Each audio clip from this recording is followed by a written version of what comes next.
näitus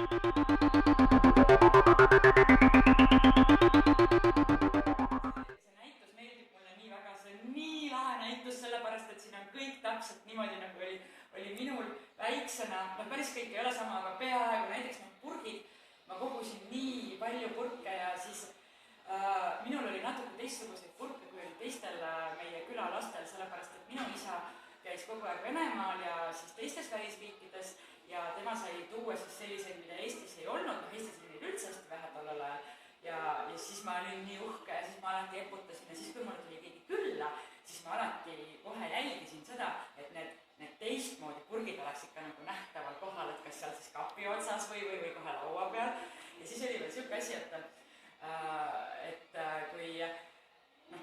meie maja oli külas kõige viimane ja väga palju ma enda nende purkidega niimoodi avalikult, siis teised said panna selle aknalauale veel oma neid pargimaju ja asju ja siis mina alati ladusin ka neid purke enda sinna kööki aknalauale, sellepärast et ma tahtsin, et kui keegi meie majast mööda läheb, siis ta kohe näeb, et siin majas on mingid eriti vinged purgid ja asjad, et jah, see valik, mis teil siin praegu on, see, et mul oli ikka võimsam valik.